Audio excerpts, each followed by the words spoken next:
What is up, y'all? Happy Tuesday, or excuse me, it's Thursday. My days are off. We're close to Friday.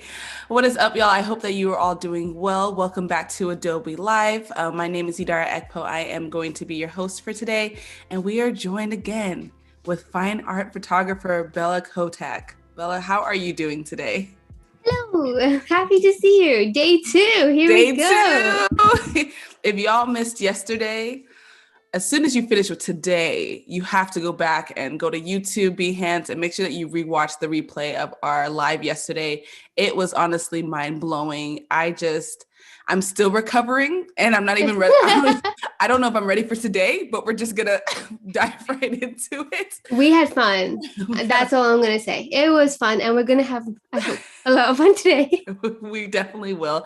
And if just for y'all that don't know who Bella is, she's a fine art photographer who's going to go ahead and take us through her process of compositing editorial fantasy pieces in Adobe Photoshop.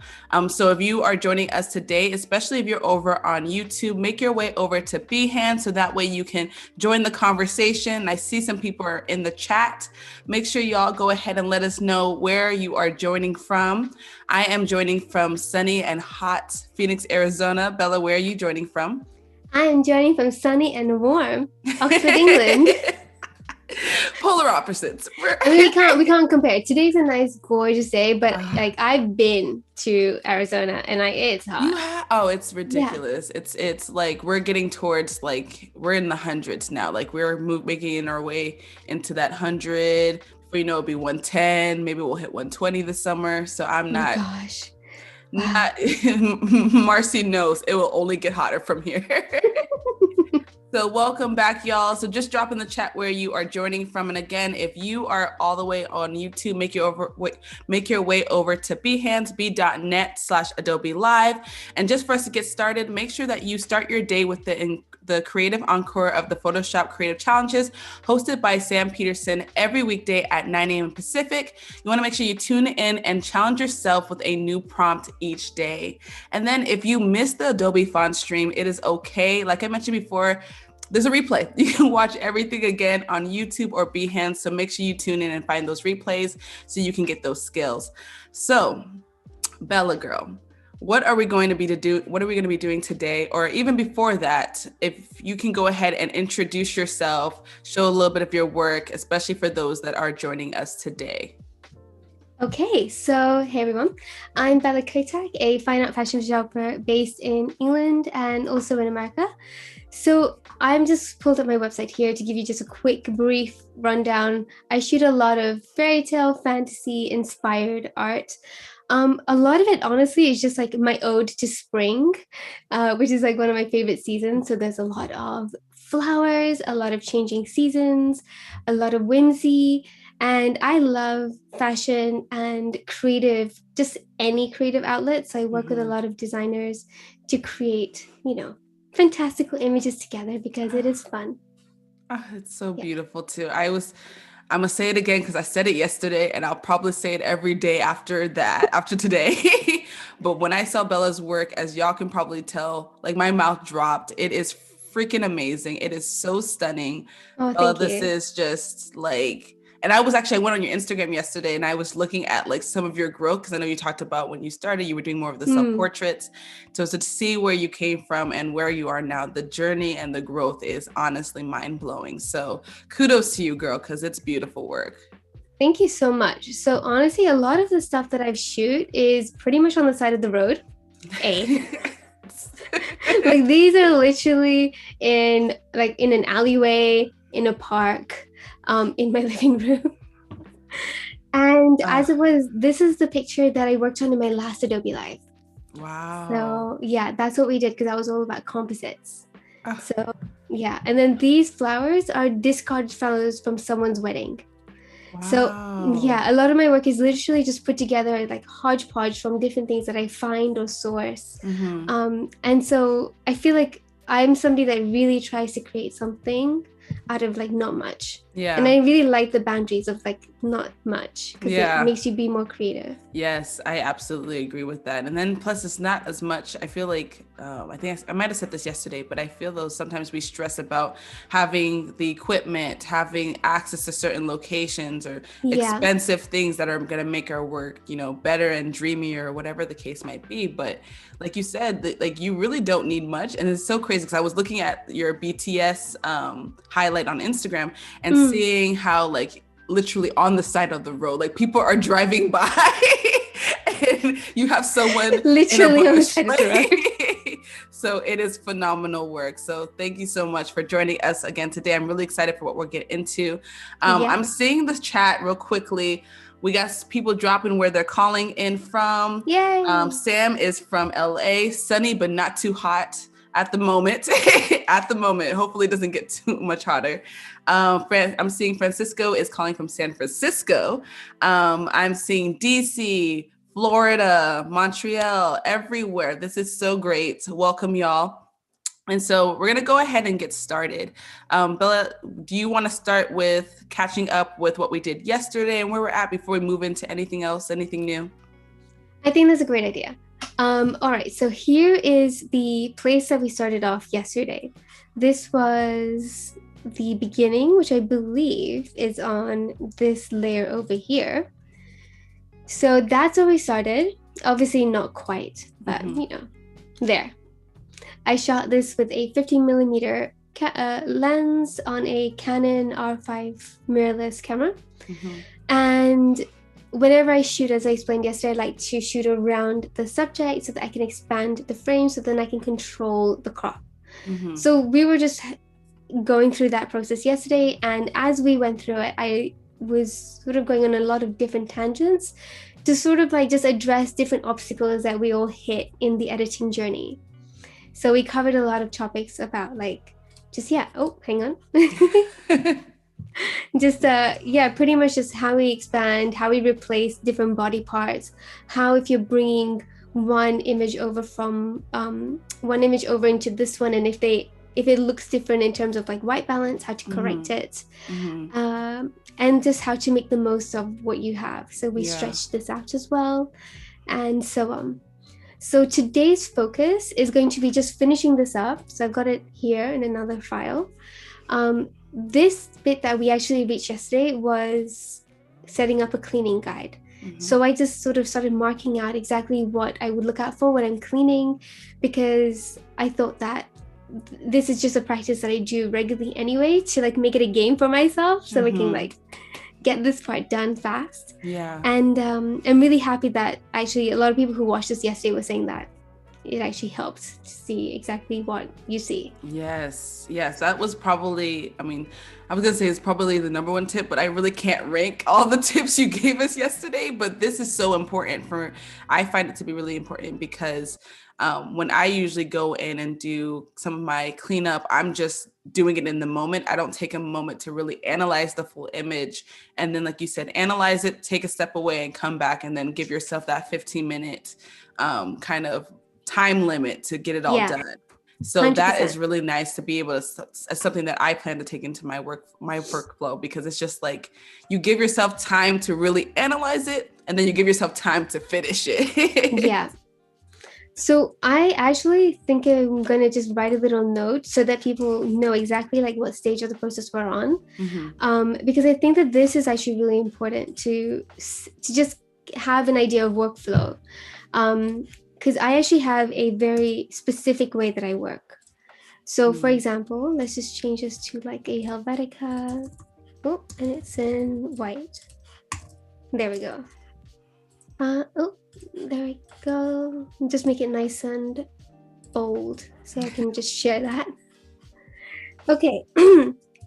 So the part that we're on right now, this is like the composition part. So this is where we're really spending a lot of time setting up the base. of what we're working on.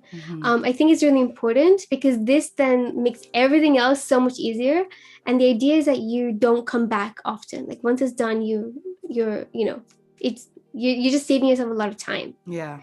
So step 1 is composition. Step 2 is clean. So we're actually on step 2. We're kind of like on the line between step 2 and step 1. Got it. After that, we're going to be liquefying. So I'll just quickly cover a few things that I come across when I'm liquefying, what I look out for. And we'll bounce between this image and another image as well. So to keep it interesting, spicy. Keep it spicy. Keep it spicy. After liquefying, that's when I go into dodging and burning. Got it. So dodging and burning is all about, just evening out the light and shadow and just making sure everything falls pretty. So we'll cover that topic very briefly because it's a big topic. After dodging and burning is my favorite, which is color toning. Yay! It's my favorite too. Yes, I'm very excited about this portion of today. It's going to be a lot, but I'm not going to cover as much as I would if, I was like teaching a class because we don't have the time. We have an hour and a bit. And so we're going to make it efficient. That was what we talked about yesterday, being efficient. Yeah, absolutely. So color toning, we're going to cover, I think about 2 or 3, most likely 3, maybe 4 adjustments that I really love and that can very quickly elevate your picture to a place where, you're wondering, oh, how do I do this? I'm going to show you how. Got it. Yeah. And after color toning there's color correcting. So I think we're going to spend a little bit of time here because it's just important to know.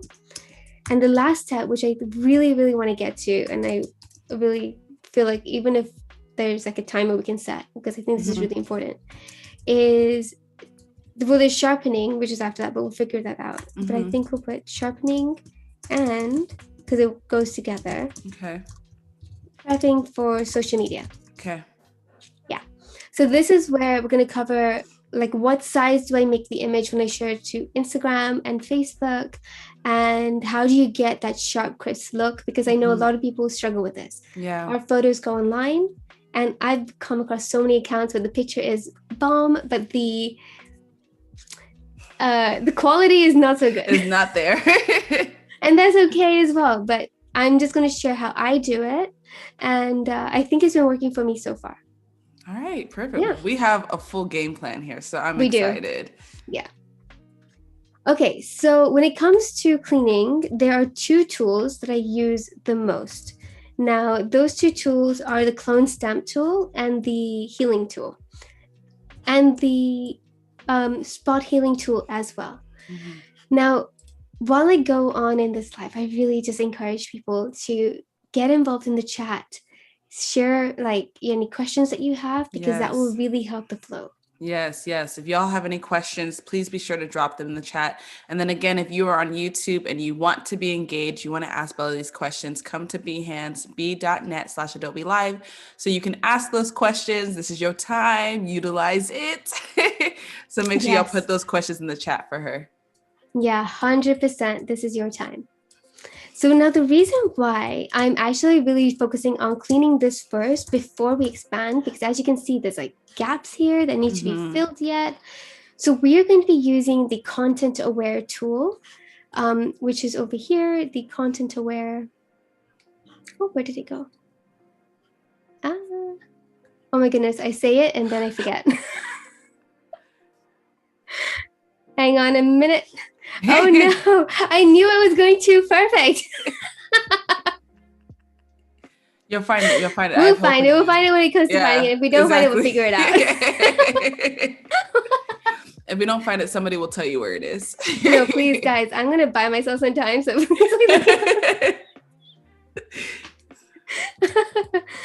the goal was to use a content aware tool for a couple of those places. I was so nervous yesterday, but I had so much fun. And today I felt calm, and I felt like something was going to happen, because it always happens.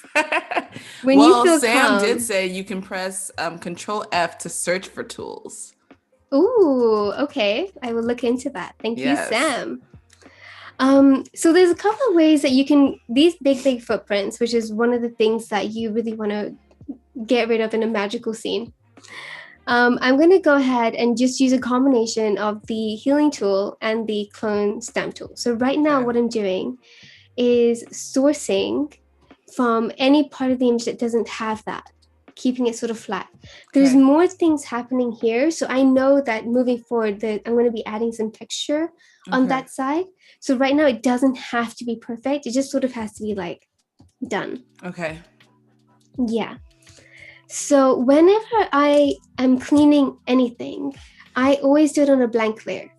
So I said this yesterday, which is, if you can, please don't like create a whole new layer or duplicate a layer and work on that, because that's a very destructive way of working. Ideally, what you really want to do is have a blank layer. And then when you have your clone stamp selected, you want to make sure that the sample is set to current and below. Yes. That is what will source everything from below that layer and help you, utilize this non-destructive way of working. It's the same with the healing tool. So with the healing tool or the spot healing tool, as I have selected right now, the sample all layers is selected. So that just makes it exactly, because this is sample all layers, this will sample any layers that are above open. Or below. Yeah, that are visible above it. So ideally you want to make sure that nothing is visible above the layer that you're working on. Yeah. Okay. Yeah, so I'm just going to label this cleaning. And so between like those two tools, this is what I pretty much would do, which is work meticulously, probably a little bit slowly, but the idea is that you just want to, like in my case, I just set a timer because it's a bit of if you're somebody who's like really like likes Zen things, this is probably like right up your street. But if you're somebody like me that just has to like hurry up and get on with it, yeah, I need a timer. Because if not, I'm that way too. Like I need to be intentional about setting a timer because I'll spend way too much time and I have to get to a point. I'm like, all right, you're cut off, you're done. Yeah, and actually that's a really good point, because the reality is many of our images aren't going to be printed. Depends. Obviously. So if the image is going to live on somewhere like social media, there is literally no point zooming in here. Yeah. And then doing that. Like there really isn't. You want to just sort of stay a little bit far away, see what's happening, and then just address it. As you can notice what I'm doing right now, I am sourcing from near the area that I'm covering. So if, like, for example, if I source from here, you can see, if I make my brush bigger, I can see a preview of what that is showing. So sometimes Photoshop's set up so that it will show you the preview, and sometimes it won't. So if you're somebody who finds this a bit bothersome, seeing the preview, then a way to take that off is to go over here to Window, go to Clone Source, and go click Show Overlay. So if you turn that off, you will not see that. And if you want to see it, and I personally like to see it because when I'm working on like edges, it's nice to know where it's going to line up. That's where it is. So it's Window, Clone Source. That's where it is. Yeah. So I'm just going to close that. Okay, so pretty much, as I said yesterday, when it comes to cleaning, the goal here is to focus on any element in the picture that is distracting you.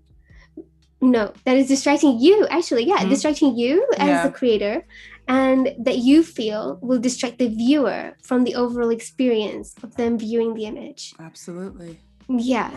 So anything that I feel like is standing out a little bit too much goes. And this is exactly what we would do if we were doing a portrait. So I'm going to segue us over to a portrait now. Let's make our way. Let's go. So that's pretty much what I would do for the scene. And I will go ahead. Oh, actually, there's a couple of things. There's one more thing. If, for example, you are struggling to source from somewhere, then what I would do is maybe find a clear bit of this from like another picture and bring it in. and mask it in. That's one way of doing it. Another way is I could just source a bigger, like something like here, source like that. And then with my clone stamp tool, brush it over. Yeah. And if I needed to, I could just transform it and move it around a bit. So it doesn't look like it's been copied directly over. Oh, I like that tip. Yeah. If you're working especially with nature, this is something you can absolutely do. No one will know. How would they know? Exactly. How would they know? That's a good one. So true. So yeah, that's something that I often do. I'll just like quietly source from somewhere else, put it there, and then just transform it. And it's a mystery. Voila. Okay. So I'm going to go ahead and just turn those off and turn this on, because that's what I've like sort of already done. And it was with the exact same things that I did before. So we'll figure it out as we go. Now we're going to jump over to this picture. Now this is a portrait also captured in Namibia, which is where we captured the other one. And this girl like kindly modeled for me. She's a waitress. She's so nice. Yeah, but look at her. She's like, beautiful. Goddess. Oh my gosh. Yeah. So I thought she would be the perfect example to show how we would use those same tools, the clone stamp tool and the healing and spot healing tool, on a portrait, because that's where a lot of people come, into some tight spots. Yeah. Okay. So I'm going to go ahead and make a new layer. I'm just going to group all of these so we don't have anything distracting us. In this new layer, we're going to label it clean. And we are going to use the spot healing. Now, the spot healing and healing tool, for those of you who don't know, the healing tool is really fun. It basically just gives you more control from where you sourced from. So you can hold down the Alt key, and again, same settings. So the healing tool selected. I've got my sample to current and below. I actually have it set, have it ticked to legacy, which is like a very previous version of the healing tool. And I know many people actually also have it on, have a line selected too. But I was told by like my professional husband that legacy is what you want to have ticked. Got it. And I tried both, and I've keep coming back to legacy because I just like the way it flows and I can move on quickly. Okay. Yeah. Now the spot healing tool.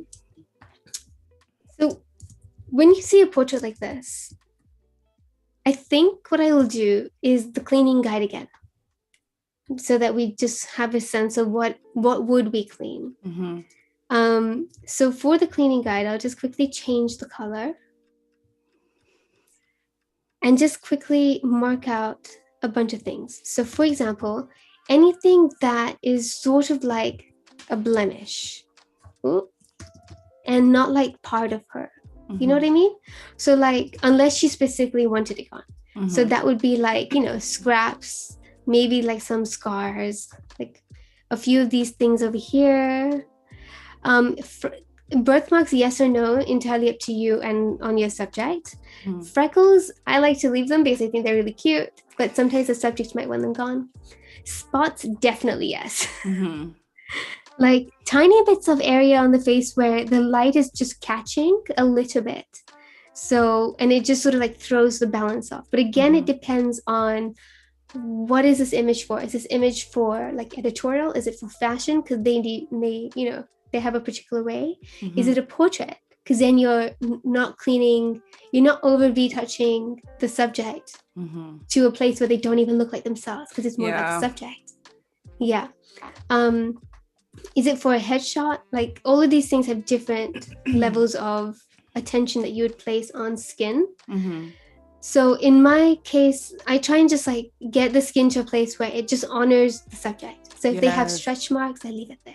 Yes, I love that. I do the same thing as well. I think it's really important to I'm not creating a new person. I'm not creating something that doesn't already exist. You know, it's just kind of, like you said, it's just honoring the subject and making sure that their true self is really coming out in the image. And so I absolutely love that you said that.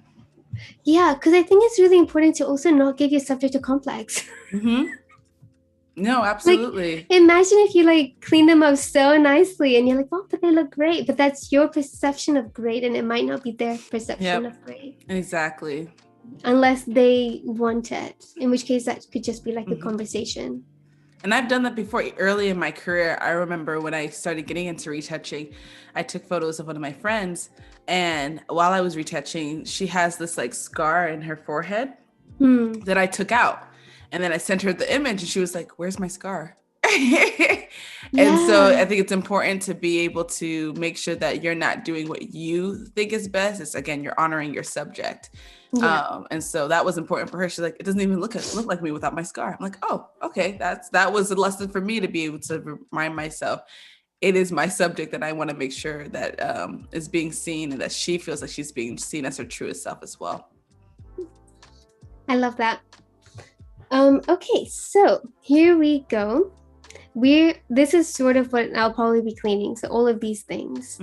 And I just thought I'd make this little guide just because it's really good to know there, like that. And maybe some on the lips as well. So I'll turn that off and let's get started. So with the spot healing tool, you kind of always want to have the brush size to be the size that the blemish is. So for example, I'm just going to just put this in the middle somewhere. Again, you don't want to zoom in too much, but maybe like here. So say the blemish is this one. I'm sourcing manually the area that I want to cover. So I'm going to cover from. So I'm just going to click here and brush. Now I've set my flow low. Now, yesterday we talked about the difference between opacity and flow. So if you want to learn about that, then go check out yesterday's video. Yep, go to the replay. Low flow gang. Yeah, join the low flow gang. Oh, sorry, I'm on the I thought I was clone stamp. I thought I was healing, but I'm actually clone stamping. But yeah, it's just whenever I clone stamp, it's literally low flow. Like often. Because you can already see that it just makes it very like this transition is just seamless. Yeah.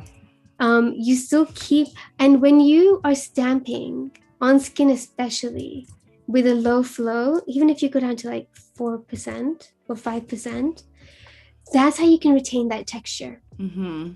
So a lot of people wonder, how do you like clean but still retain the texture? And I would say clone stamp but really low flow, because then what that does is that the blemish is still there. It's just been minimized. Yeah, and that's fine, because that's what helps it look like real skin.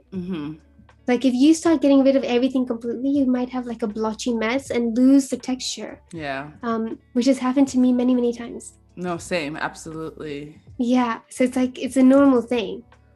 But when you're brushing, always keep selecting very like quickly. Don't just like, as you can see, I select, brush. Like I'm constantly sourcing and brushing. It's a very like quick process here. And if I turn this off and on, it might look like we didn't do anything, but we did a lot. Yeah, maybe I would have worked on this bit more, but yeah, see? And if you go too far, you just open up a layer mask and you take off. Take it off. And then you can open up a new layer, and work on it. Yeah, because the layers are literally blank layers, you're not duplicating the layers, your file size stays very small. You're not making it big unnecessarily. Yeah. So now with the healing tool, the spot healing tool in particular, the spot healing tool, the program is selecting the source. So again, you would change the brush to like suit. So the program is pretty much like saying, okay, this is what I want. But as you can see here, so if I zoom in here, oh, hang on. This is the trick I wanted to show you. Okay. So let's find a really good place to practice this. Maybe up here, actually. All right. So I'm going to open up a new layer and we're going to call this healing and we're going to call it lighten. And we're going to open up another one. I'm going to call that healing and darken. Now, this is really, really fun. Now, when you're using this, no, really. Do you know this, by the way? No, I don't. Idara? I feel like I might be learning something new right here. I learned this recently and I've been using it. Yes. So I've been practicing with it a little bit and I still think that it's something I need to personally also get my head around. But like, I loved it enough to share, to like want to share it. Oh my, yeah. Listen, I am sitting up. I'm ready to hear this. Okay, let's go. If you're watching this video and you know this as well, please like go ahead and comment and let us know. Yes, let us know that you know this. And if you don't know, yeah. Now you know. Oh! Oh my gosh. Okay, so the spot healing tool that we're working on right now, the layer mode is set to normal. So normal is pretty much just telling Photoshop, oh, hang on. Normal is pretty much just like Photoshop deciding roughly what it wants to do. And if you like heal, you can see like, for example, if I do this, you can see that there's everything is being affected.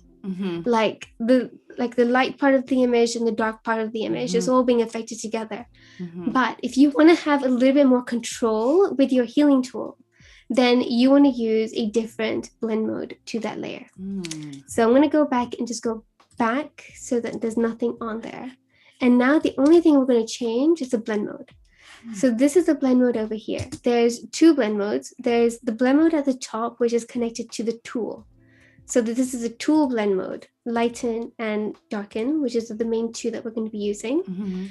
There's also the layer blend mode. So if you wanted to leave the tool to normal, you could have more control by, you can also have control by changing the layer blend mode to either lighter color, lighten, or darker. Okay. We're going to change the tool blend mode. So then I feel like it just gives us a little bit more control and then we can figure this out. We'll come to what we can do with the layer afterwards. So the tool right now is set to normal. We're going to go ahead and put it onto lighten. So now when I brush, a sample all layers is selected and I'm on this healing tool, healing layer. Blend mode is normal, opacity is 100. Great. I've just labeled it so we are clear. Now I'm going to go ahead and just brush the blemish. Now what happens is with this tool is that if I just brushed a dark blemish, it will make that blemish disappear, but it will leave behind the lighter parts of what I'd brushed over. It won't affect the whole thing. It will only affect the darker pixels because it's set to lighten blend mode. If I brush the lighter part of that image, nothing will change because it leaves the lighter pixels alone. It only affects the darker pixels on the lighten blend mode. If I move over here to the darken layer and I change this to darken, and now I brush on the lighter parts, they will disappear. So now you've got more control and it leaves behind the texture and it leaves behind like a more realistic feeling. Yeah.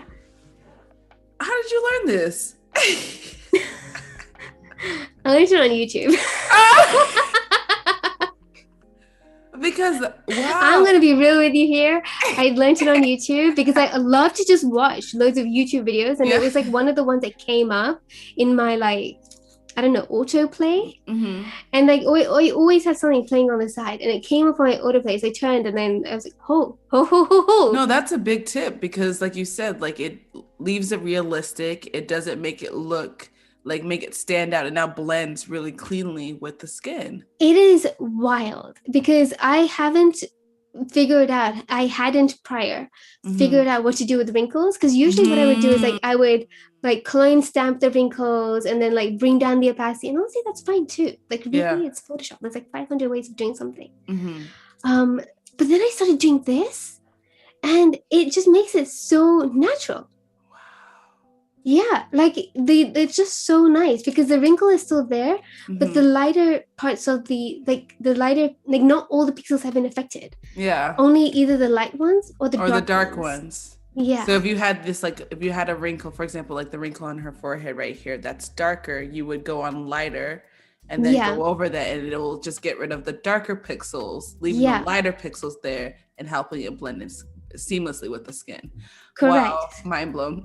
like over here. So this line over here, I'm on the lighten blend mode for the tool. It's gonna do nothing, literally nothing. But then I'm gonna go into the darken one and change that, and it should go. See there.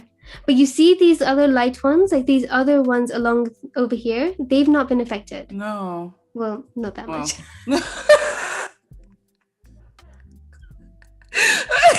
I'm sorry. Hang on.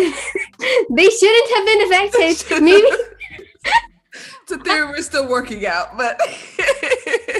Oh my God. But anyway, that's how. I didn't see that. Oh, wait. Hang on a second. Of course they would have been affected. The whole point is that they're light. Duh. Okay. See, we're on the dark and blend mode. It works opposite. Okay, so you're right. The dark and blend mode works on the lighter pixels. But if it's like, say these lighter pixels over here, if I'm on the lightened blend mode, it should not nothing will happen. No, because the lighted pixels work on the darker. There you go. Yes, the darker pixels, like that. See, like on that one, it'll go there. On that one, it should go. On that one, it should go. And it makes such, like, honestly, it like, makes sense. It makes sense. It makes sense to me when I'm like working quickly. And now that I'm trying to explain it, I'm like, hang on a minute, I need to like probably practice this. But it makes sense if you have a lighter, like, okay, so if you had, for example, the lighter hair, you would go on the darker blend mode to blend it out, and that makes sense. I think here we've got a really big patch of, I think this is just water. So here we are. So now that we've got light pixels that we want to get rid of, and we don't want to really affect the dark pixels. So you want to be on the darken blend mode. So you change that to darken, and then so it's just the opposite. You know what? This is actually a really amazing tip, because whenever I would do my editing and I would have to focus on hair, I find it to be so dreadful, because like you start cloning, I would use like the clone stamp tool, and you're cloning from certain areas and it's just like not looking realistic. You can see that it's just like not clean at all. And you can see that you've literally cloned from somewhere else. So I would struggle with that. Whereas this, it's just like darkening those lighter pieces. So and it leaves the lighter pieces alone. So that you're not affecting the whole lot. Yeah. Yep. So it's like more specific and easier to have a more natural aesthetic. Yeah. It's just more specific. I think that's the bit I was attracted to. Like, it's just you have more control because you're telling Photoshop what you want to look out for. Yeah. No, I love that. I love that tip, because even watching you, like, hair for me is a struggle, and this is a quick and easy way. Oh my gosh, it's literally like nearly done. Like the fact that you just cleaned all of that up, it doesn't look manipulated. It doesn't look like, it literally looks like that's just how it was. And the best thing is I'm using the content aware tool, which is also really powerful. So it means that I'm actually like having a lot of fun. There's not a lot of work for me on this side. Like, the only work I'm actually doing is just moving my pen around. Photoshop is doing everything else. Yeah. So once I learned that, you can see why I was excited, right? It even works on this little hairband, because the hairband's light. So we're on. So wild. Like, it's seamless. So you just want to remember that it's the opposite. So if you want to get rid of something light, then make sure that your tool mode is on darken. And if you want to get rid of something dark, then make sure that your tool mode is on lighten. Yeah. It's just the opposite. Then you're good. Yeah. And they're right next to each other. Yeah, after this live, I will definitely be going into some old photos and just playing around with this tool, because it's worth it. 100%. It's absolutely worth it. Yeah. There is a question. Somebody asked, "Hi Bella, do you use the topaz sharpening AI? I do not. No, I don't use that. I just felt like it was just one step too much for me, and I just like to have everything in. I've just found a workflow that I like. So I do sharpening in 2 ways, and we'll come to that. We'll get to that point. We'll get to that. Yeah, when it's time. Perfect. And somebody else said this is a life-saving tip. Gonna use this for every image. Yeah, it works really, really great. So I would 100% recommend that even if you're not sold on it, test it out. I'm sold. Yeah, just test it out. And then decide if you want to do it or not. Like that's the whole point of this, isn't it? So that we can share tips, share information. And who knows, even if you take one thing away with you from this whole live, I feel like job well done. Yeah, absolutely. Yeah. Okay, so that's pretty much, so here we go. That's the hair, like more or less done. And we see a before and after of that too. Oh, are we ready? I think I'm okay. Wow. And it looks natural. It looks so natural. Nothing, like, see the lighter parts of the hair where the highlights are hitting really pretty? Wow. They were not touched. Yeah. See the highlights up here? Yeah, and they were not touched at all. And I didn't have to concentrate, like, this is so strong. So I have to like just go, like, Control Z and then do it again. No, I wasn't even paying attention. You literally were just like making your way quickly. Yeah, because you told the program what you wanted to look out for, and so it did the work for you. It did. So yeah, thank you guys. It's super fun. Come on, Photoshop. Come on, Adobe. Like yeah. I love that. I love that. It's very, very natural looking. And I think that's what I love the most because, again, like I said before, I would have that problem of I'm sourcing incorrectly and trying to make it all blend. And it would look so unnatural, look like I manipulated, whereas this is just so seamless, so clean. So I love this. Thank you. So basically, hang on, I was on the wrong one. Even like these little ones here, see, like I can just quickly do those as well if I wanted to. And it would just, yeah, this is beautiful. Look natural. Okay, so while we're on the topic of hair, honestly, I'm like, actually surprised myself by how good that turned out. Can I confess? Okay, so while we're on the topic of hair, one of the questions that I get at my workshops is like when you have this sort of like lovely, fluffy, poofy, the frizzy hair, the frizziness that happens, like how do you get rid of it? It's not too difficult. So I'm just going to show you how I do it. And I'm sure there'll be a bunch of other ways to do it. So if you happen to know an alternative way, feel free to share it in the chat. Let us know. Please let us know. Because this is like, I think what makes this whole experience really fun for me is connecting with our viewers. Yeah, absolutely. So make sure y'all drop your questions in the chat. And again, if you are on YouTube and you want to ask Bella some questions and you're just mind blown like I have been, come over to behandsbe.net/Adobe Live so you can ask those questions. Yeah. Okay, so now we're working on the frizziness in her hair. Yes, so this is pretty much just me using the clone stamp tool. I'm on a new layer, so I'm going to go ahead and label that hair frizz. So it's very clear what we're doing. And I'm just pretty much just sourcing from around the subject. Even if I spill onto the subject, it's okay because we're going to use a layer mask anyway. So a lot of people are very like, what do you call it? Trying really hard to get it perfect the first time. The reality is you don't need to worry about that. You can work quickly and just figure it out as you go. Okay, so that's pretty much it. Like, I think that's most of it there done. If I wanted to just give myself a bit more extra, it's just important to me that the sky still looks very natural. Then I would just go ahead and open up a layer mask and brush it out. Now with the brush, right now it's set to hard, so maybe like not totally soft, but not totally hard either. Maybe like here. Just lightly brush. So right now it's set to 100%. might change to 9% as we get closer. And just leave a little bit. Because if it's all gone, that's when you have that cutout effect. Yeah. And it looks really like, don't look good. Mm-hmm. You still want to keep a little bit of that natural frizz so it looks, again, natural. Yeah. So that's pretty much what I would do for her hair. And then obviously I got a bit too happy here. So I'll just, bring some of that back. But like, this whole process should not take that long. And again, my brush flow setting is set to like 9% flow, 100% opacity. Mm-hmm. And my brushes are just like small, quick brushes. And I just hold it down to build up the brush. I don't need to, it's not like opacity where I have to keep lifting my brush on and off. Yeah. Yeah. So this just feels so much better.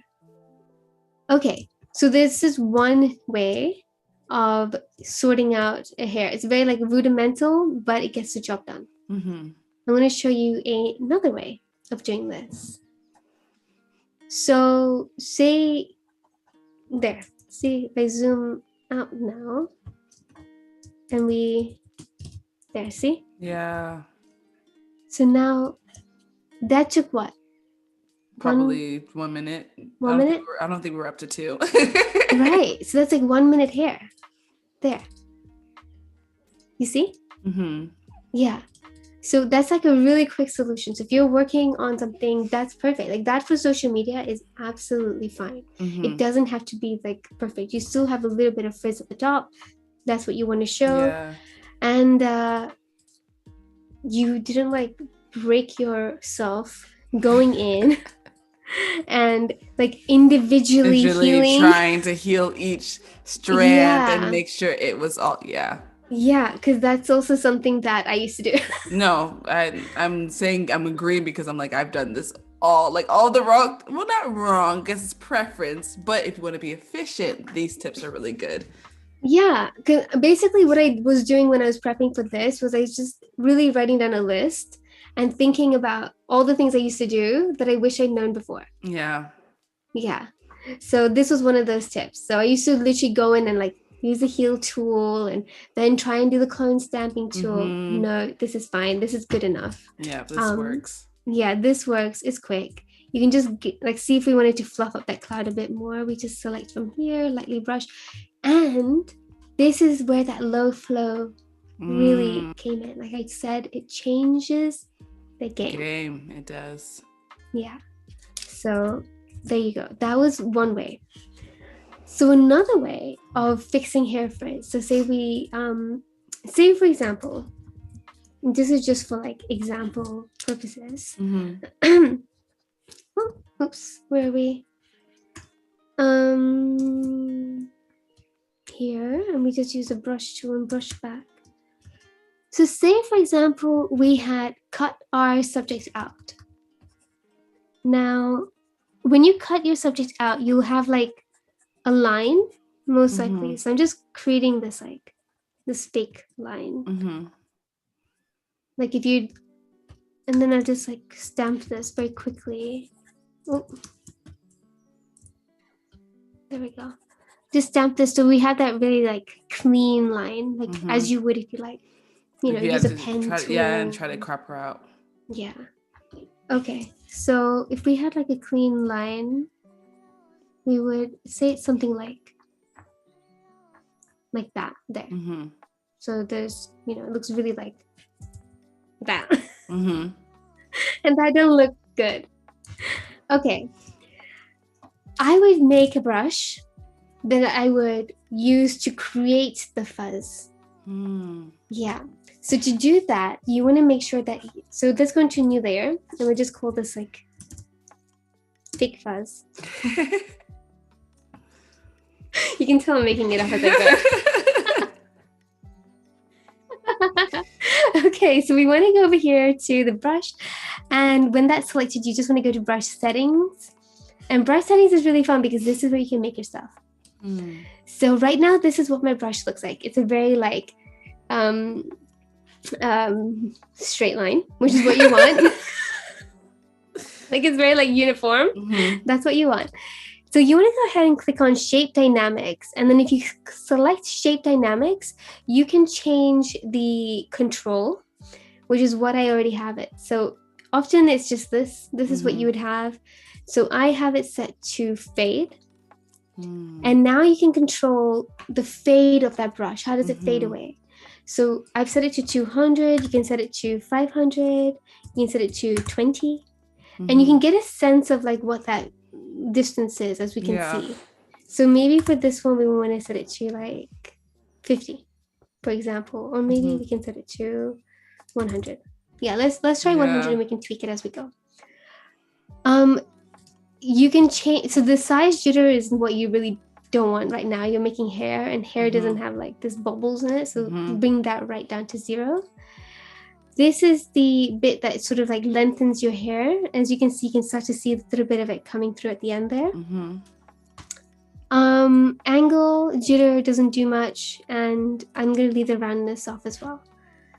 So right now, I think I might bring this down a bit, like maybe here, and bring this down to like 50. Ooh. Okay. Let's just see how this works, because I know that for different hair, you have to like figure it out depending on the style of the hair. All right, so right now this is what my brush looks like. And if I reduce the size of my brush, you can see that, yeah. So that's not gonna work right now. I think that works out better. So you can start seeing the hair. So this is how you'd make hair. Yeah. I'm going to go ahead and maybe reduce this so it's more like that. Reduce it a little bit more. Okay. Okay. I think that's good enough for me. Yeah. I think that's good too. No, keep going. I'm so intrigued. I'm like. Yay. I'm happy to hear that. Oh, okay. So we made some hair. And and all I've done was just quickly move these around, change the size of my brush to just sort of like get to a sort of place that feels like it would work with the subject of the image. And again, the settings for this would change depending on your picture. Yeah. Okay. So let's just like delete that layer again and do a new one now. Let's rename that. Fake fuzz. Here we go. All right, so now that I've got my fake fuzz layer on, my brush is set. We're gonna go in and just zoom in a little bit here.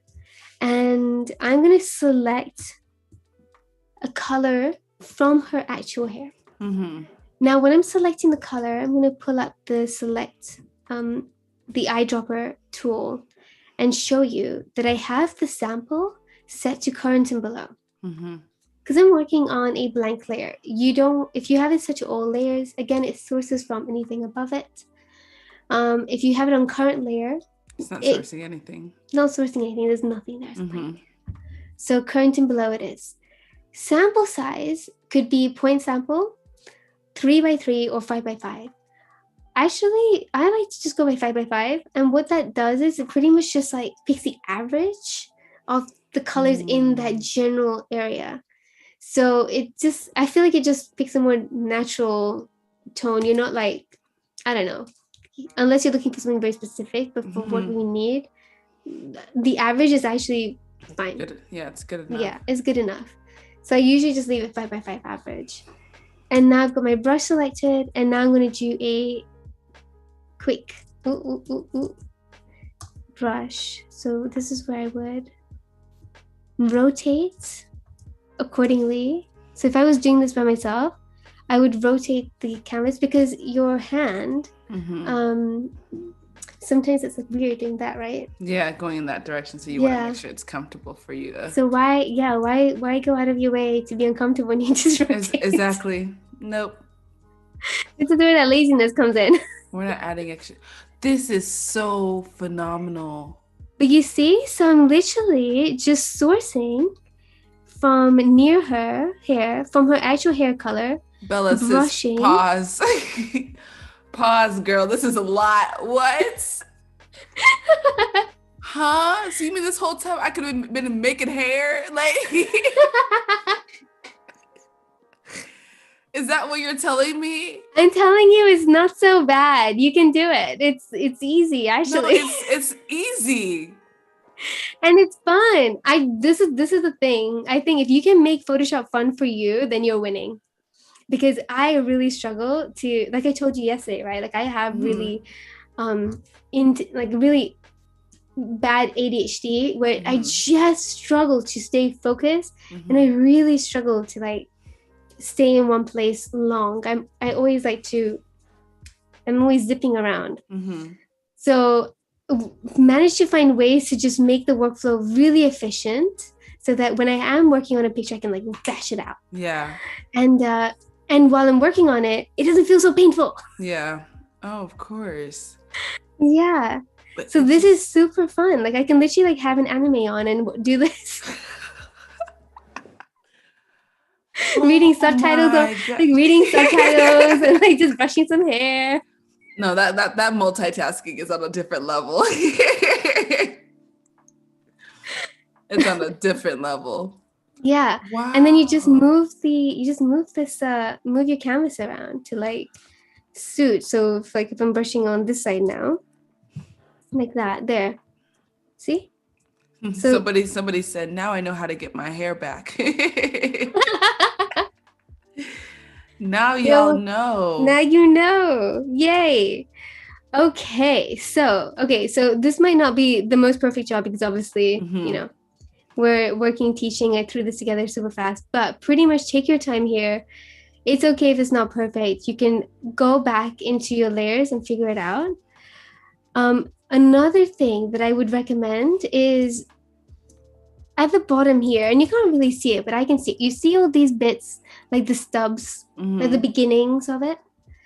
I don't like that to show. Yeah. So I would just open up a layer mask and with my brush, like make it really fluffy, turn off shape dynamics so that's not it.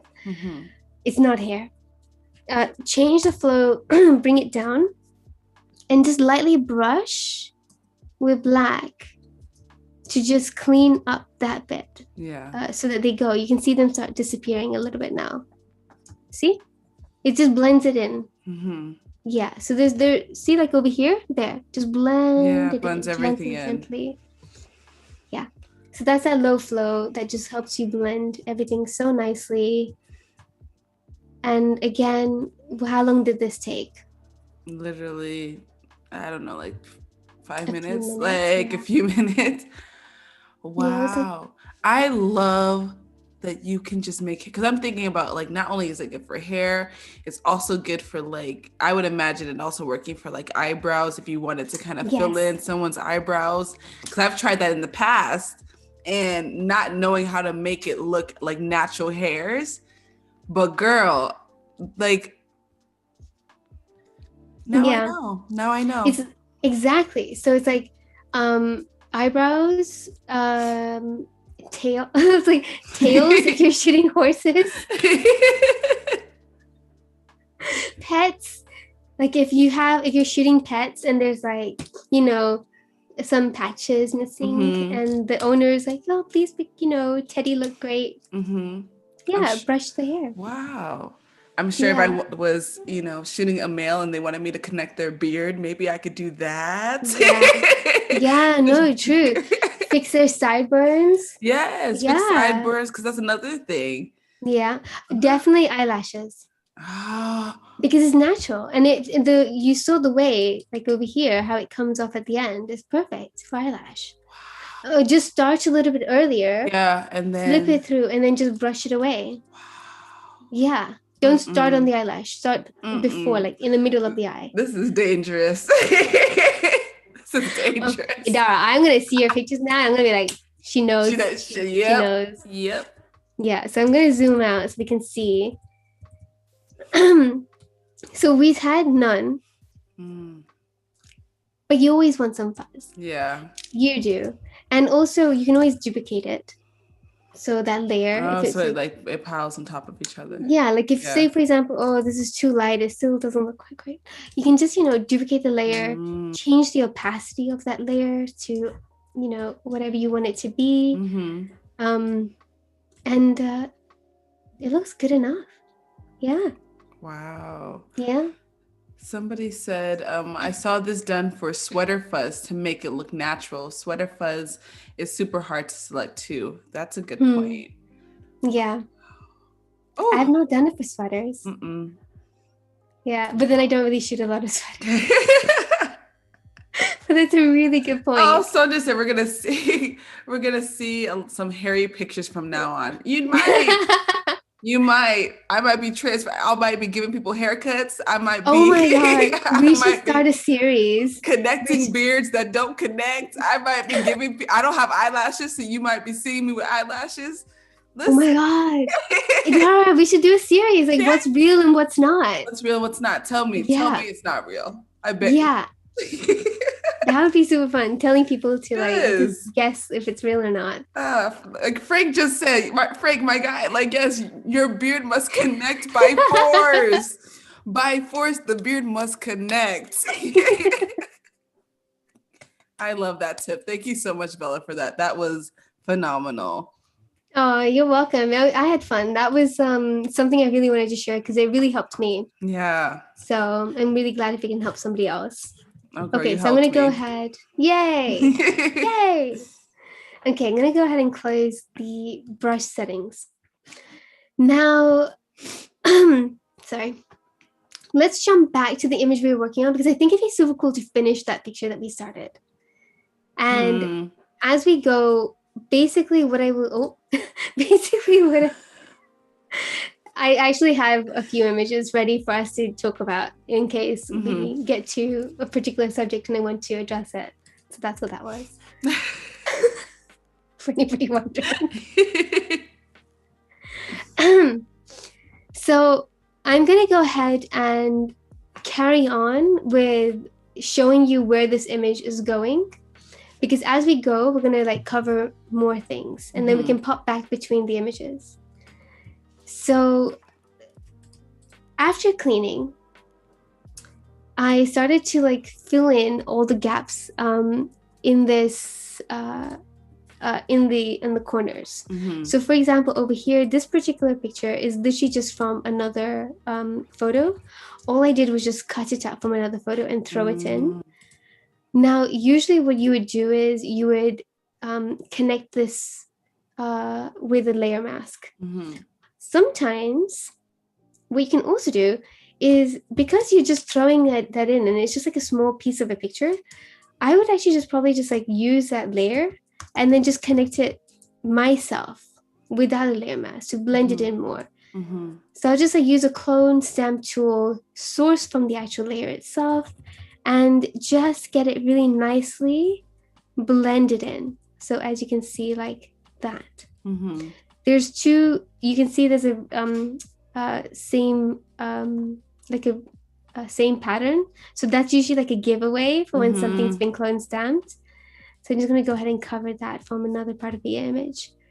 If I wanted to do that properly, then I would just do a new layer, select, go over it like that, and then do transform, move this around, maybe make it a bit bigger so it doesn't look so like I borrowed it from somewhere else. Try and still keep it so that the light doesn't look too unreal. But yeah, it sort of looks good enough and it'll do. And then you can just sort of work on top of it. Again, you can drop the opacity of your stamp tool and then just lightly brush so you can get some texture there as well. So that's pretty much what I would do. Very, very like quick work, and I wouldn't spend too much time again here because I know that I'm going to add a bunch of stuff on top of this. And the cleaning process, you know, especially if you're working with nature elements, I think there's like a forgiveness thing there as well. Don't like bust your butt trying really, really hard to get it to perfect. Because that's also something that will help you make you not want to edit. No, of course, it takes away from the pleasure of the editing. I do like that you because I didn't know if you were just going to clone all of this out. So I like that you just kind of made it simple, took an image, took a portion of another image and just pieced everything together. It saves you so much time and it's being efficient for sure. Yeah.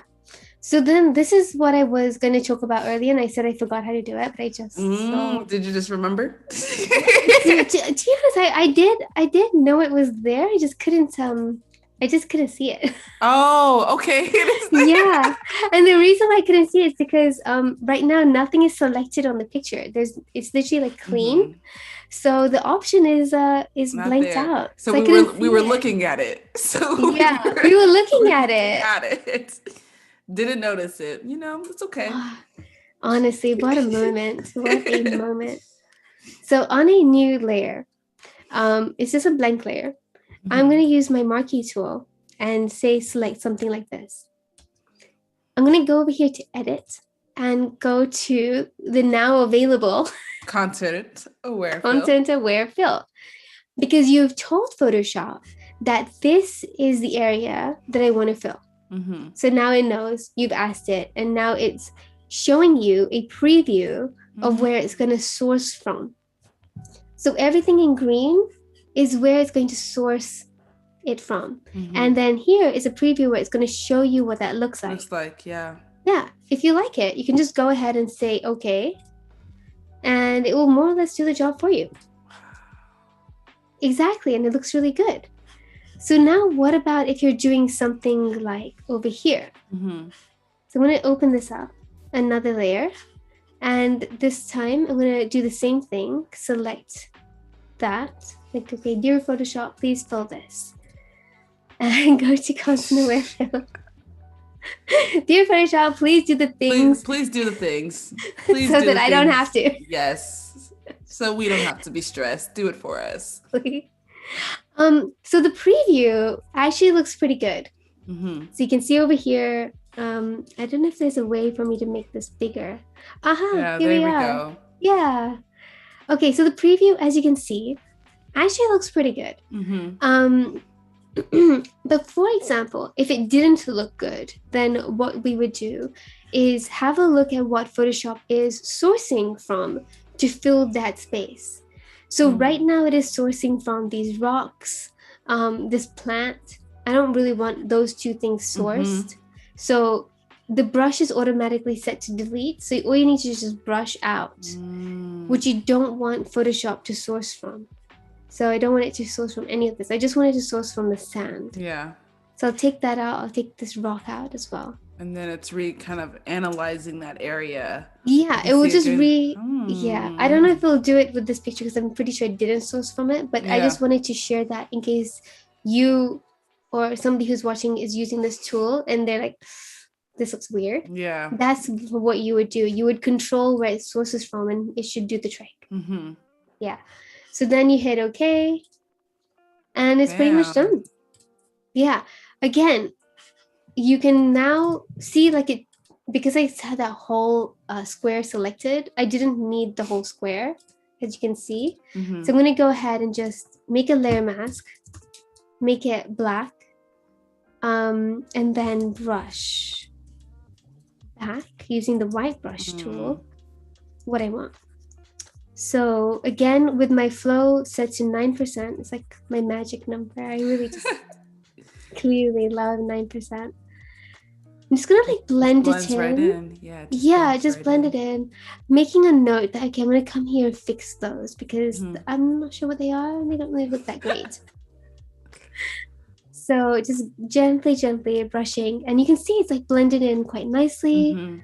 And that's how we fix it in like a very quick step. And then again, to fix those, just use my stamp tool, maybe source from down here. It's a bit lighter, but that's okay. Just lightly brush. Yeah, see, there you go. That does not look too bad at all. No, it doesn't at all. No, that's fine. I'll just go ahead and maybe just slightly brush here as well. Like that. Okay, so it's the same thing over here. I would do the same thing. So new layer and continue. And so that's pretty much what I did. Just have it nice and ready. And there we go. There we go. So this is me just pretty much just prepping. So this image has already been prepped and done. And what I'm going to do is pretty much just go through the layers. Mm-hmm. And as we hit different things, we'll have those conversations. It's not going to be perfect because now we've done a few things and everything is a bit, it is what it is. Mm-hmm. Let me just make a new layer very quickly and tidy these up. Oh, there we go. Just lightly brush. Oh, there we are. And this as well can go. All right. See over here how this looks a bit strange? Mm-hmm. So I'm just going to source from the side and just brush it over. Yeah. But if, for example, that was skin, then what you would do is have a low flow, but you can drop your opacity. Yeah, so that then you can like still retain any of like what you want underneath. Okay. But it's muted. See? I like that. So it's not, yeah. So it's not like completely gone. The rock still looks like a rock. Like a rock, yeah. It still has the texture of a rock, but it's just muted. It's muted, yeah. So it doesn't look weird and it doesn't look distracting, more importantly. Okay. Right, so moving on. We've done all of that. Now I'm going to go ahead and let's see. Okay, so we've done it. We've done our extension. Wow. Yeah. I'm going to quickly talk about dodging and burning. Mm-hmm. And before we do that, do we have any questions or anything? No, I think at this point we don't have any questions going on in the chat that I can see. I think people are still mind blown by the you can make hair aspect of it all. So if y'all have any questions about what we've talked about thus far, be sure to drop it in the chat. Again, if you are on YouTube, come over to behance.net/Adobe Live. That way you can join the conversation. So I guess I do have a question. How long, and Jen, I know we still have steps to go through. How long generally does it take you to edit an image? Do you give yourself a time limit, or is there like an average amount of time that you usually find yourself spending on each photo? I don't give myself a time limit because it depends on the picture, and also some pictures I like to spend a little bit extra on. Mm-hmm. They're the ones that don't do that great, and then it's the ones that you do like in 2 minutes and go. So I don't give myself a time limit. But what I do focus on a lot is to create a efficient workflow. Yeah, so that while I'm in the process, it feels very easy and not something painful, as it can sometimes feel. Yeah. So especially if you're somebody who likes the art of taking a photo and not necessarily naturally the art of retouching, because they're two very different things. And often we need to know how to process our images so that we honor them when we share them too. Exactly. Yeah, like we honor our vision. So yeah, I focus just on making my workflow efficient. And that's why I like really earlier today just like laid out exactly what I do. And that's what I do step by step. I follow that. Is everything we're doing right now, and everything we did set us up to this point where we can now, dodge and burn. Like we did the composition, we did the cleaning, and now we're going to be like the next step. Okay, perfect. Yeah. I really like, it's just the whole process of kind of mapping out what you're going to be doing. I think that's been really consistent throughout this live, is just kind of going in with some kind of game plan, which makes it less stressful, makes it easier to kind of go from beginning to end and have that flow. And like you said, it doesn't feel like too much. It feels kind of, it just feels easier to go through that flow. So I really like that, because I don't do that. In my head, I might know. Even then, sometimes I'm just kind of like, oh, what do I want to do now? And I can jump from place to place. But I like that you kind of focus on, okay, now I've done this, now I've done this, now I can move to this part. And it kind of separates everything instead of making it feel too like mumble jumbled. It's so useful to have a game plan because it means that more often than not, you won't forget anything. Yes. Yeah. Yes. Like you cover your bases, like like everything is covered. Yeah. And then you also know like a timeline. You're like, okay, so like for me, I know the composite part, like what we did, takes the longest time. Yeah. Because that's a fiddling around. You're like trying to see what fits where and all of those things. That takes ages. Yeah. And then I know that now that I'm on the, like if I do the dodging brain, it won't take long. And the cleaning, like I showed you, it didn't take long. Don't take long. Now that we can darken and lighten and really pick how we clean, yeah, easy. And then the color turning will take a little bit of time as well. So on average, it would take me maybe like some pictures like half an hour. Okay. And some pictures would take like maybe 3 or 4 hours or 5. Yeah. But again, it depends majority on the composite. Yeah. Like how many pieces am I pulling together? Are you so when you're doing all of this, are you play music in the background and make it kind of fun? Are you playing, like you said, like that anime? Are you reading subtitles and editing? Like both. So some days I just want music if I'm like really like wanting the music to feel the art. So that's when I'd put music on to like come through here and come out here. I'm like, oh, what if I add this and that? Because like the music is making you feel things. I was just gonna ask, like, because that happens to me. So music kind of will influence the way that I'm editing an image depending on what I'm listening to. Correct. Yes. I'm so happy it's not just me. No, it's not just you, girl. It's me too. Yay. Yeah. And then sometimes like I know that if it's like a big batch of images and like one is done and all I need to do is like sort of replicate the look across many images, and so that like a lot of the thinking is not necessary, just doing it, then I'll watch like I'll put an anime on, or I'll put like a show on or something and treat myself. Hashtag treat yourself. Okay, perfect. No, I definitely resonate with that. I definitely do. So I think we're ready to move into dodging and burning. We have about 12, 13 minutes before we do the artist spotlight. So we do have, and I know you really wanted to touch on the preparing for social media. So when do you want me to kind of give you a cutoff for that? I think like maybe even like 10 minutes before, because it won't take long. That's like a really quick step. Okay, perfect. Then I will make sure that I make a mental reminder to be like, hey, 10 minutes. I'm keeping an eye on the time too. Perfect. I got you. Yeah. Awesome. So I think we're ready to keep moving forward. Okay. So for this process that I'm going to show you now, it's a very like non-destructive way of dodging and burning. And if you're somebody who's familiar with dodging and burning and the various techniques there are, then you probably know this, but I'm just going to cover it for those who are not and who might not really even know what dodging and burning is. So dodging and burning essentially is a way that you can essentially even out the tones between light and dark.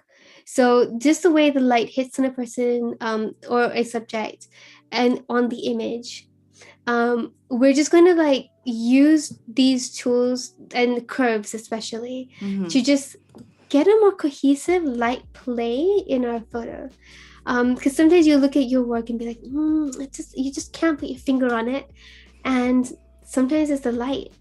Like it's not even the colors or anything. Like it's just the way the light is hitting on particular parts of the image and it's throwing you off. So I'm going to show you what I do, which is work on a more global scale. So when it comes to dodging and burning, a lot of people use it for obviously portraiture and high-end retouching for editorials and magazines. It's like, it's absolutely a must have in part of your workflow. I'm not like a high-end retoucher, so I can't like show you the, exactly how I would dodge and burn the skin to perfection, because that's not where I'm strongest at. I will give that to a professional. Yes, I feel you on that.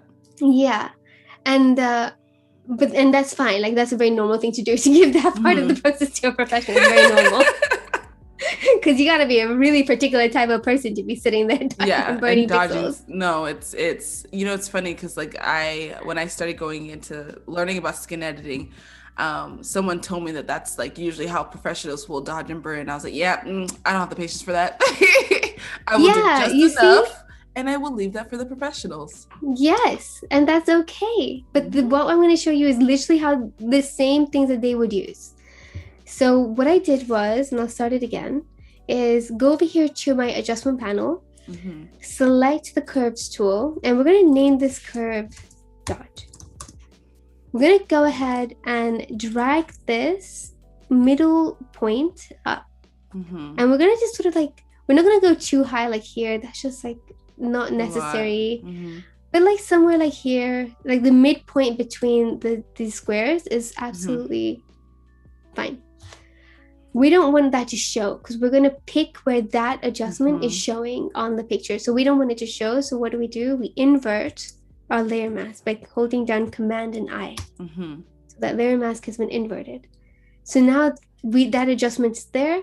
It's hidden because of our black layer mask. We're going to go ahead and create a new layer mask and call it a new layer and call it burn. So do the same thing. Drag this middle pointer down halfway between the squares. And we're going to name that burn. Now this has darkened the image, just brought it all the way down. So now we don't want that to show either. So we want to invert it. Correct. There we go. Those two are set. Now we're going to create a couple more layers. One layer is going to be the black and white layer. There's a variety of ways to do this. Some people are going to use saturation and drag the saturation down, but I just click on black and white. Another way of doing it is if you do a color fill as well. So over here, solid color. Hang on a minute. I had it set up here earlier. And yeah. So it's here, solid color, bring that down and set this to a color blend mode. Yeah. So that was just like a solid color, pick the color black, and then change the blend mode to color. Okay. So this usually is enough for some people to like get started because the point is to see the highlights and the shadows, etc. For me, it's still not strong enough for that contrast. So I'll do one more layer, which is another curves layer, and I'll do the same thing, drag that down. So that way you can really get that contrast in there. Now I can see it. Now these two top layers, the color fill black and white layer and this curves layer, they're just helper layers. Now these layers, I'm not going to work on them. And I'm not going to have them showing all the time either. They're just there as a guide right now so that we've taken away the distraction of color. And we are focusing purely on the light and shadow, the light and dark parts of the image. That's it. We're just focusing on the light.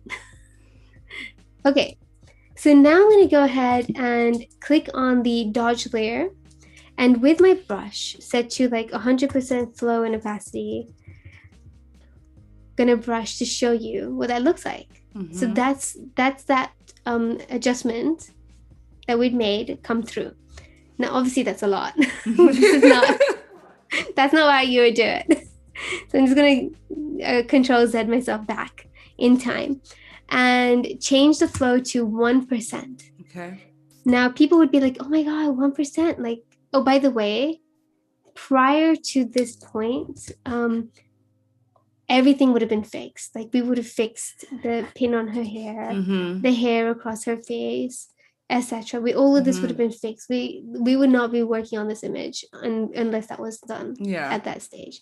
But this is, we get things to cover today. And I would have used the same tools that I showed you earlier, the clone healing. To be able to clean all of that up. Yeah.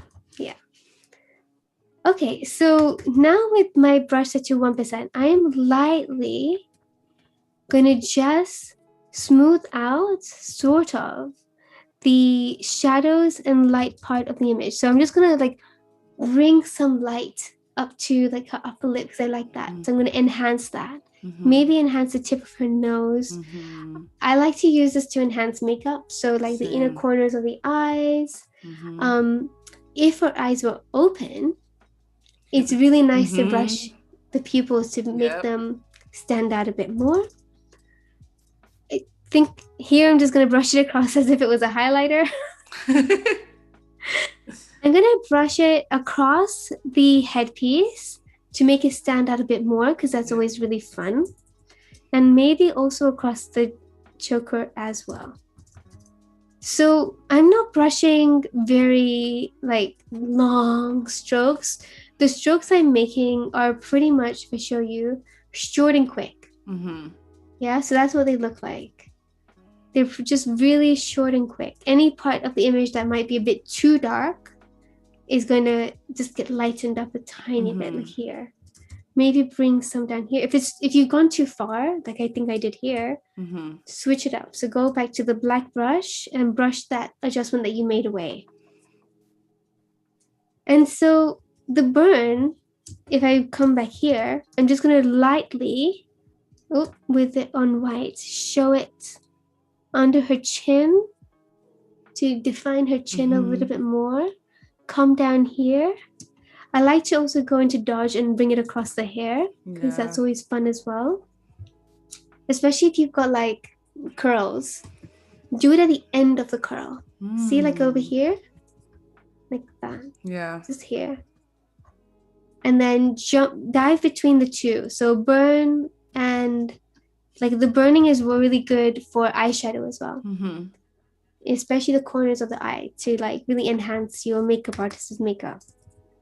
Again, over here, I might burn her lips a little bit, just on the inner side. But that's just because I like the way that looks. It's only a personal preference at the end of the day, as we learn. And so that's what I would pretty much do. This is just me working on a very big, very global scale, very gently. I'm not going to spend too much time unless it's like absolutely like necessary. And if it's necessary, then at this point, I probably wouldn't even do this. I would send it to a pro and tell them exactly what I want. Yeah. But for social media and stuff like that, and especially just maybe to get your vision to where you want it to be, I think it's for good. Many people, it's good. Yeah, it's good enough. I want to just show you that it's not something to be scared of, because I know a lot of people, including myself, I didn't dodge and burn for ages because I was like, oh, it's like not for people like me. Like I can't do that. It sounds too tricky. It's not.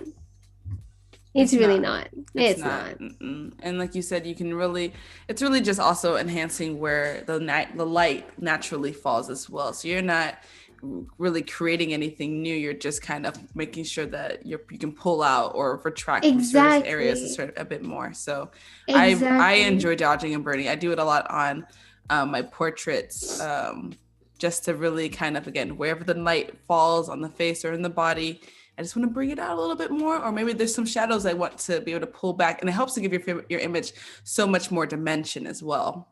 Yeah. So see over here, if I move this contrast down a bit, we can see here. We can see over here, right there, there's two spots, like one here and one here.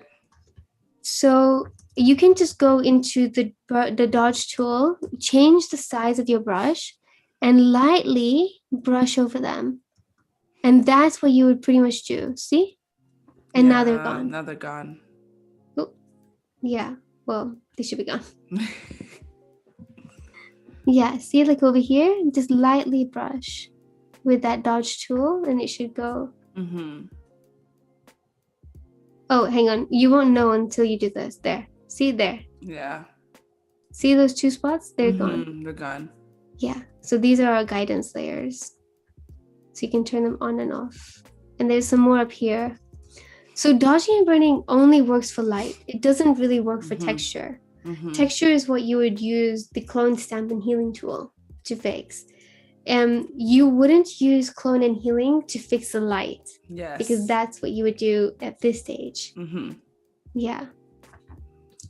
Okay, so see there's like a light part over here. So you just want to go into your burn tool and then just brush at it till it goes away. Just go slowly, slowly, gently. And then you can turn that on and off and you can see it's gone. You can see it's gone, yeah. Yeah, or at least affected enough to replace. If you've gone too far, like I think I might have, just change your brush and lightly brush it back. Yeah. No, I love that. It's a very easy way to, I like that you have the black and white layers because it really helps to just focus on and see, and you kind of remove the distraction of color. So I think that's a really great way to just really focus on the areas that you want to focus on. So this blemish over here, this one, it would be too much for me to do with a burn tool, a dodge tool. So probably for that, I will just go ahead and have a new layer and just spot heal that one or clone it. Yeah, clone it. Perfect. But maybe just check all the settings are right. Change that to like 3% flow, so it's really light. Just lightly brush. Yeah. Perfect. Lightly brush it away. You can also, go on. Oh, no, you can finish. Yeah, you were saying something though, there. Oh, okay, perfect. So you were just able to clone stamp that out, and it's clean, natural, it's not too much. No, you can also probably do content aware on that too if you wanted to really smash it. Yeah. Like you said, there's so many ways to do something. Yeah. So many ways to get your result. Beautiful. Yeah. So we are at 11 o'clock, and as you all can see, our artist spotlight countdown has made its way down to 0. So every Adobe Live on our second day, we always like to spotlight a specific artist. And so if you have somebody that you would like to recommend for the next artist spotlight, you can do so. But I think this is a good point in our live to go ahead and highlight our spotlight for the day. So whenever you're ready, Bella, I think we can pull up that person's profile. Okay, so the person that we are going to be profiling today is our subject in this project.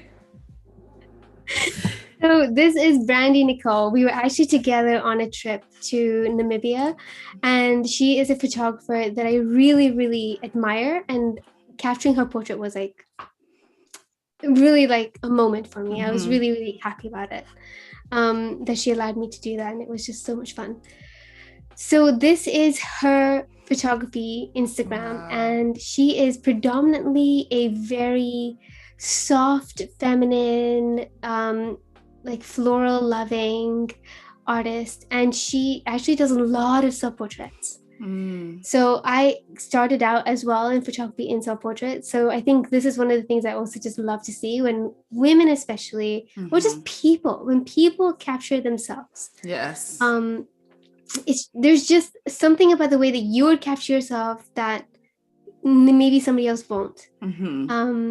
Because it just says a lot. And I just love the way she just explores light. I love the way she explores color, the way she explores concepts and ideas. She moves into different locations. She plays a lot with a lot of like props and clothes, and just everything is just there. And it's really, really cool to see her growth from just like, I don't know, from the beginning, really. It's been really, really great to see her growth. We've known each other for a long time. So when there was like a moment to like do an artist spotlight, I was like, right, another girl. I absolutely love how, one, it's so consistent. Yeah. And as far as like the way her images are color graded, you can almost like, the one thing I really love about photographers is being able to spot their style. So if I see a photo, I'm like, oh, this looks like blah, blah, blah's work. And so she has a specific lane that she's created for herself that is absolutely breathtaking. It's almost like, again, that fantasy. It's really dreamlike and airy, light and airy. Yeah. And it's just absolutely stunning to look at. It is, because I think that it's not so easy to create soft pastel-y pictures. It's not. I struggle with it. I like more richer muted, like more richer tones. And so when I came across like whenever I come across her picture, like you said, I know immediately it's hers. Yeah. Yeah. You can just see her picture and like, oh, it's Brandy's picture. Like you know who the artist is when they take it. So yeah, she's my artist spotlight. Oh, it's so stunning. Yeah. Oh my goodness. And Sam dropped Brandy's Instagram in the chat. So if y'all want to go ahead and show Brandy some love, make sure you head over to Yes. her Instagram, give her a follow, comment on some photos, etc. Share it with a friend. You should I absolutely go say hi to her. It will make her day. It really, really make her day. I think she's in Texas right now doing some very cool things. So yeah, go give her a surprise and say hi. I just love how, like you said, like the pastels, but also like everything just looks so light and dreamy, and her skin tones are so stunning as well. Like I just, But you can see, so we've gone down quite far. So now you can sort of see like there's a lot more experimentation happening like down yes, here, yep. right? Like she's playing with contrast, she's playing with a whole bunch of things. She's still figuring it out. And that's what I love Yeah. to see. I love it when artists are like constantly evolving, figuring it out, trying new things. And then at the top over here, it's coming together. Yep. Yeah, it's tightening up now. Like she's got a whole thing. She's playing. It's really, really cool to see. Yep. Yeah, she's exploring, she's trying concepts. Yeah. She would pretty love, much shoots in her apartment, by the way. So that's another thing that I love, is just being so resourceful. Like, yeah, I think sometimes you look at people's work and you're like, oh my goodness, they must have access to everything. And a lot of the times, like, you can just create. I'm a huge create from home type of gal. Like I shoot in my home, and I just feel like it's just, I don't know. I think it's creating something that's just easy and not a stressful environment for yourself. But I would love to know how she is able to achieve these pastels. Like it is so breathtaking, and it's like it works for each picture, but as a collective, it's like I'm looking like at a gallery that just works and flows so well together. So beautiful work, Brandy. Beautiful work. keep it up. But yeah, if you could give her like some love. Yes. Perfect. So we have Brandy's Instagram. I know Sam here saying love the consistency, excuse me, and the color palette and mood. Always impressed when people can nail down such a solid and consistent aesthetic in their work. Absolutely. So shout out again to Brandy. She is our artist spotlight. And don't forget that you all can recommend a friend or an artist that you might, that might inspire you for our next artist spotlight. Perfect. Yep. So I think we're good to keep going. Yay. Okay, so now that we sort of finished doing, well, I say finished because it was very light. You can just, I'm just going to do a bit of a turning off and turning on. You can see the difference. In fact, what I'm going to do is actually make this a group so we can turn the group on and off. Okay, I'm going to do a bit of a sneeze. There might be a sneeze coming. Okay, if I turn this group on and off, there, you can see. You can see everything, yep. You can see there's like something extra on her body. Obviously, we would take time here. What was important for me today was just to show you the concept. Yeah, that was like my goal. Now, another thing I would do is look at the environment. So not just our subject, but also the area around her. So in this case, and I'll open up a new layer. Any area, any part of the image that just looks a bit brighter. So for example, there we go. Over here, maybe over here, definitely over here. Like it looks a bit too bright. What do you see? Maybe there. Those are the spots right there. Yeah, like those are all fine, something like that. And then, yeah, just like definitely that one. So like those, I just see where like the light is hitting in a bit of a more uneven way. So I'll just go ahead and use my burn tool, change my flow again to quite low, like 1%, and just lightly go over those areas. Yep. Yeah, just like a global, bringing it down a bit. See? Yep. Yeah. Just so like, doesn't have to be perfect again. But just lightly brushing just to see. Because ultimately, the whole purpose of this exercise is to control the viewer's eye. Now, where does the viewer's eye go but to the brightest part of the image? So what do you do if you can, which is make any part of the image that you want the viewer's eye to go to first brighter than the others. You don't want to go crazy with it because then it will look strange and unnatural. And this isn't Halloween. So we are going to go with a more subtle approach. That's why we use the low flow. So anything that subtly like makes them look at the subject first and then like, oh. And then go to expand to the rest of the photo. And I love that because like you said, you don't want anything to distract from whatever the main like subject or main purpose of your image is. And so if your subject is what you want people to see first, make them brighter, make them stand out more, and make sure that nothing else in your photo distracts or takes away from them. So you can start there and their eyes should expand out. Because I do agree, when you have those bright spots there, my eye went straight to the left corner specifically, and then down to the rock, and then to her. Yeah. But now I go straight to her. And then I zoom out and I see the full image. And you want to turn your layer on and off. Like you want to see, like, oh, have I done too much? Do I need to do a bit more? Like, you know, many things, if you just go slowly, you really won't go wrong. And there's no right or wrong either. There's no right or wrong answer. No. And I think as long as you just blend, you can hide a multitude of things. Yeah, see? So now we've done that. And I believe that actually does make a big difference. Yes, it definitely does. If we turn off our guiding layers, we can then turn it off and on. And see that? Now, I think I went a bit too over the top on her leg. See? Yeah. Because my eyes are going to her her leg now. And that's not what we want. But that's why we work non-destructively. So we just hit the black brush on the dodge layer and I just brush away what I did. You can also dodge and burn with the Photoshop tools. Now, I don't do that because it is a destructive way of working. And as you can see, I'm making mistakes.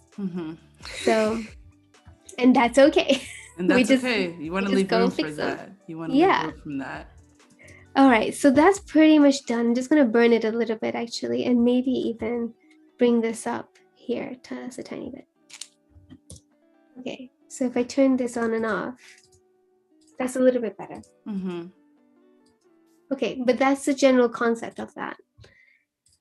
All right, so now pretty much after this, there was not much left. All I did was clean up the rest of the scene. I realized that there's just a few things that were really distracting me. So for example, anything that was just sort of like over here, that got completely like cut out. I left a few things in. And then the last part was adding a little bit of like something to this picture. And I'm going to show you what I did. So basically, if I open up this file, which I had downloaded from Adobe stock, I'm going to go ahead and just select everything in it, bring it over, just copy, paste it in. And just resize it. Generally, it doesn't have to be like perfect or exactly to scale because we're going to like try and somehow work it into the scene. Now, usually this would have been done before, obviously, the dodging and burning and stuff like that. But I don't know. It actually came to me afterwards. Like, oh, maybe I could do this and maybe it could be fun. Okay, because it looks like there was, just something like that maybe.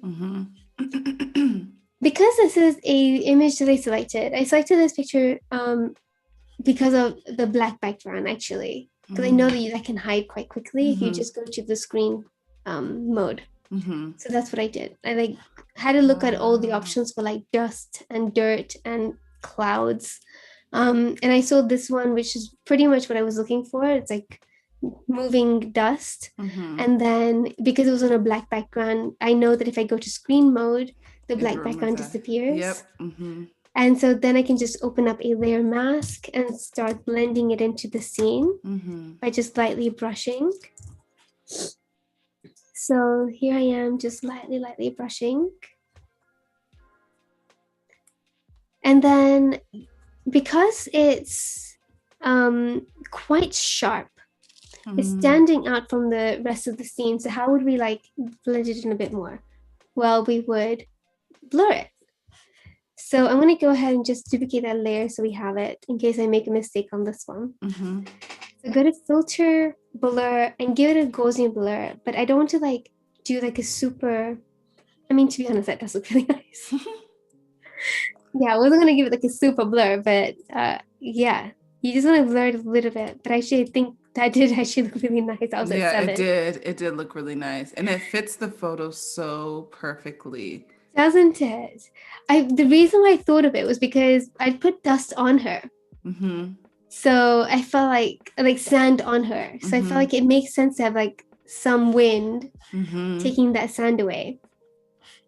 And so the colors, if I wanted to adjust it, obviously, because I feel like they don't quite fit in yet, I would go ahead into my color adjustments.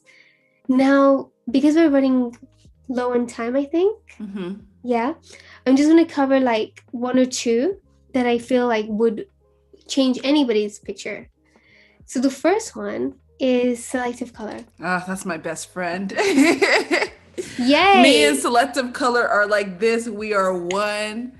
That's my bestie. I stand by her. Yes. What is your favorite one? Like, what's your favorite mode?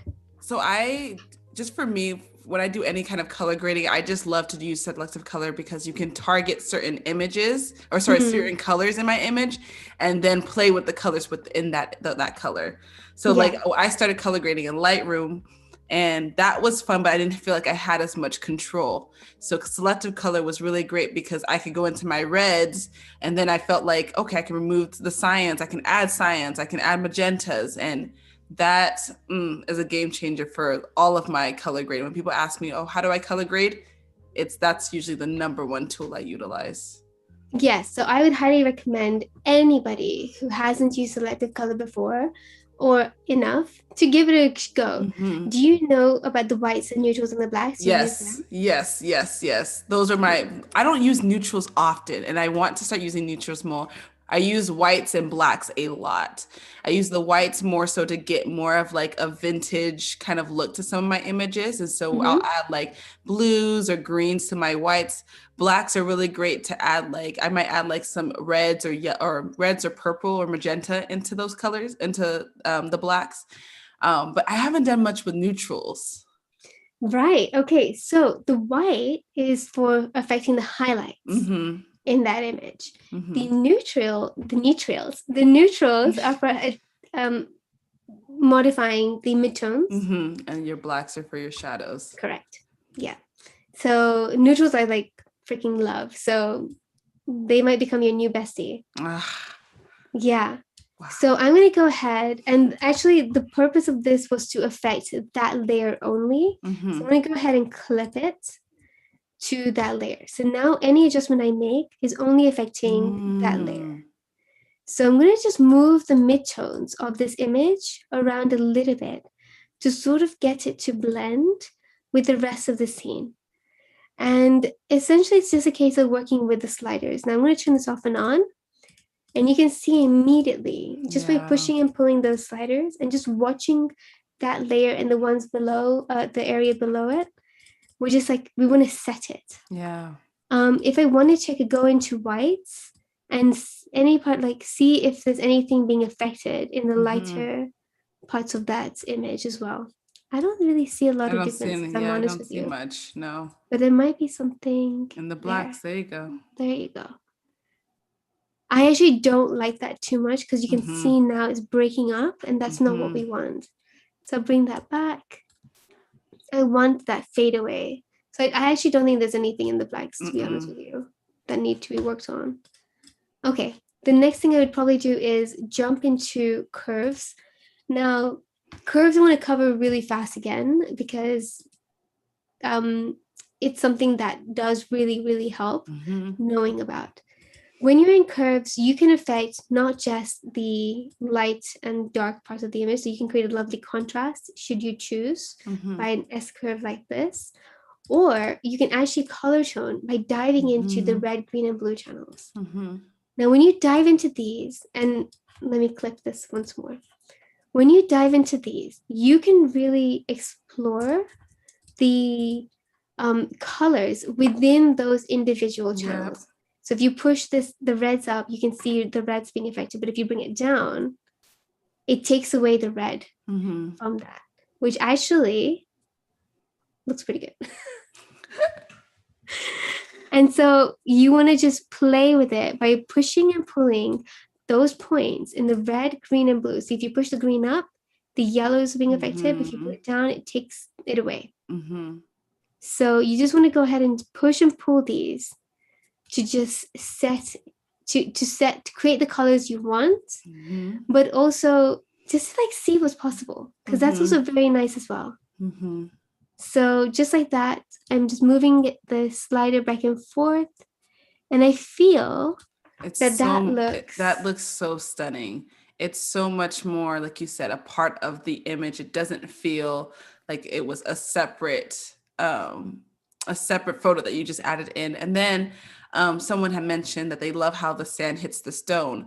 So for me, it's also helps to tell that story. Like you have the dust on her, so it makes sense for wind to be moving towards her and moving that sand towards her body. And so I feel like it just helps to elevate the entire story of this image. Yeah, I think it does something, like you're just playing with different elements, and that's where places like Adobe Stock really help when to like push your mind out of what you might have. Like this is honestly a very pretty image by itself, but you can make it extra, and so why not have a little bit of fun play? Exactly. Yeah. Okay, so then pretty much those are the things that I would probably do. If I wanted to like do one more thing, maybe it would be, I'll just duplicate that layer one more time, and maybe this time I might, let's see if I duplicate it. Nope. I was gonna say maybe this time I could let's clip everything back to what it was. It unclipped. Another option, if you wanted to, is to go over here to filter, blur, motion blur. Just to give it a little bit of shape. Yeah. See, now that changed as well. So if we turn off the preview, that's what it was. And if you turn it on, you can see there's some movement. You can change the angle of that movement with this panel. And actually, you can change the size, the distance that it's moving. Yeah. So it's good to play here as well, just in case there's something that, again, helps this look a bit more realistic. So I actually quite like how that looks. Yes, I love that. Motion blur is another key for me in my editing. So that is beautiful. I don't play a lot with, stock images and, piecing the compositing portion of the photo editing. But now I'm like, like there's so much you can do, and it adds so much. And like you said, why not just have that fun? Well, I'm going to try one more thing, which is duplicating that group. And this time, zooming right out, moving it. Sort of just to see if it works. It potentially might not work. And we have about we're about 3 minutes out. Okay. Gosh, okay, let's not do that. All right. So now say, for example, we've got 3 minutes. In 3 minutes, I'm going to show you what I do for social media, because I think that's really important that we cover this topic. I'm going to go ahead and flatten the image. So say we're happy with everything. We've done a good job. We've saved it. Then our next step is flattening it. So I'll just go ahead and flatten it. Now I will change my image size, and the size that I change it to is, I like to change it to 2400 pixels on the longer side. No, 2048 pixels on the longer side. Resolution, you can change it to 150, and some people might even change it to 72. I think I would just pretty much just leave it at 150. The resampling, I usually pick the bicubic smoother enlargement function. And then what that does is, I think it just makes the whole process of resizing it a little bit smoother. So, and I like the way it looks personally. So that's why I've chosen that. Once it's been resized, I will go ahead and duplicate that layer one more time. And this time I will run a sharpening function over it. So a very common one is to duplicate the layer, go to Other, High Pass. In High Pass, you would pretty much just pick a radius where the outline is shown, but it's not like so much that the color is like breaking through. So outside of High Pass, is this usually the one that you utilize, or what would you Okay, yeah. So outside of that's pretty much what I would do. I would use High Pass. Perfect. So I would say, for the things that we didn't catch, I would say if y'all want to go ahead and head to Bella's Instagram, connect with her if you have any additional questions. But this was an incredible Adobe Live. Thank you so much, Bella, for your time and for showing us. You've taught me so much. I can't even go into everything you've taught me today. But just a quick reminder for y'all as we sign off, make sure you stick around for the creative encore of the Illustrator Creative Challenges with Julia Vega, immediately followed by day two of Brandy with Kenzie Green. So thank y'all so much for your time. I hope you enjoyed the live. Catch the replay on YouTube and Behance, and we'll catch you next time. Bye.